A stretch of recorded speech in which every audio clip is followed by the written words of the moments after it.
We're Junkies! So let's start talking about The Falcon and Winter Soldier. Episode 2 dropped last Friday. The Falcon and Winter Soldier show took it up a notch and kind of really laid down the fact that if episode 1 didn't hit you in the feels with what it's like to be a hero in America and you happen to be black, episode 2 certainly did it when the cops showed up right after they saw Isaiah Bradley. Like, excuse me. They went there. They went right there. Like, sir, is there a disturbance here? Is he disturbing you? Disturbing you? Like, wait, like what? walking down the street? Like, yeah. Who cares if you Falcon? Yeah. If you out of that costume, I don't recognize you. You just another black dude in America. Yep. Period. And Bucky was just like, he's not bothering me. I wonder if that was his first incidence where something like that. So let's talk about Falcon and Winter Soldier episode 2. Obviously, we got to see a bigger look or a better look, at Wyatt Russell's Captain America fill-in. I even forget the damn man's name. U.S. agent. U.S. agent. No, John Walker. John Walker. That's what I'm talking about. John Walker. I wouldn't even want to call him U.S. agent, but That's John what Walker. he So John Walker, his sidekick Battlestar. I love when they first met each other. It was like, dude, really? You gonna be Captain America with a black sidekick too? Yeah. Like, really? That's what we're doing. No, I mean, no. I'm not just downplaying that. Yeah. It's just when they had that camera shot where it was just like. Bucky and Falcon was there, and obviously we know Falcon was like was kind of Cap's sidekick in Winter Soldier. Yeah, and then you get down to this, and it's like they show that shot. And it's like, this is Cap with a black sidekick. It's like this is funny. Hey, that look that Bucky gave them when he was like, my name is Battlestar. He was like, Battlestar, stop the truck. I'm out. I'm out. Exactly. You know what? I thought that shit was great because it's like. Because it was like one of those things where he was just like really sick. It's like y'all think this a game, don't you? Yeah. Like right. That's exactly like what they came off of. It's like y'all playing, ain't you? You know what I like? Here's what I did like. I like the fact that this episode pretty much showed almost everything we've seen in the previews. So there's a whole bunch of new stuff that's ready to come. That it's just like, we showed you some good stuff. Obviously, we haven't seen Sharon Carter yet. Right. We know she's coming, but I like the fact that you had that truck sequence, you had the stare down, you had like all the cool stuff that got you enticed is already it's already been done. So you got way more coming. I like that aspect of it. And God, dog, that dude looks like his freaking father, man. You think he looks like Kurt Russell? Dude, I know. Look at young that Kurt Russell jawline, stuff. bro. Yeah, that jawline. Look at young Kurt Russell. That jawline is stuff. unmistakable. Yeah. Because look, you know what? Look really pulled it out for me was when he first came. When he finally took his the mask off, someone without the mask. Yeah. Go back and look at Big Trouble in Little China when he took my man's hat up and punched him, and then that look on his face when dude was about to give it to him. Yeah, he just smiled at him like he looks exactly like his dad. Okay, right there, man. we have to do that. I was like, holy crap, this is hilarious. We have to do that, absolutely. So another thing that I wanted to bring up, the whole thing with the therapist appointment, the face-to-face that they did, great funny scene. But a lot of emotional content there between not only Sam but also Bucky. It's like because Sam was like just saying like, why in the hell are you worried about something that had zero to do with you? Like, it was between me and Steve. Yeah. It ain't got shit to do with you. And Bucky was like, no man, this got a lot to do with me because if he's wrong about you, then he was wrong about me. Yeah. And that kind of hit me kind of hard when he said that. Let's talk about that. Yeah. I just felt that scene was a little.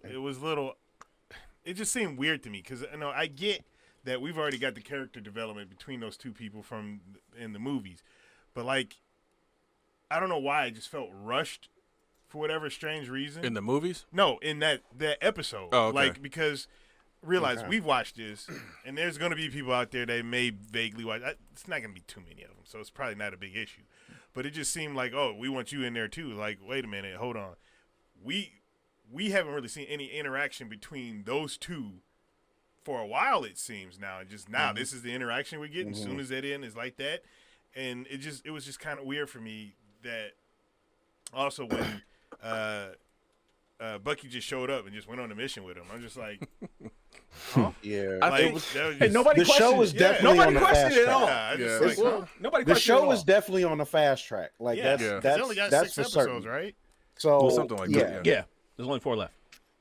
Yeah. I so think, like the fact that it's I was just saying like the fact that they're pretty much like doing it like in fast track mode like doesn't really surprise me, but the fact that they're still able to kind of like hit those beats, it's enough to where you don't have to question it too heavy. And one of the things is just like that exchange that we were talking about, like when Bucky makes that makes that statement, there's also the retort from Sam when he was like, did it ever occur to you that maybe I was trying to do the right thing? And it was like, and it was just like, it kind of pulls you in there to where it's just like, he didn't feel worthy of it because of what it represents and what comes with it. Yeah. And maybe it is because like, with him being the black man in America, he's like, I don't know, like maybe whatever. But the one thing I will say that I definitely like the fact that like after that meeting with Isaiah, it really kind of hit a nerve with him.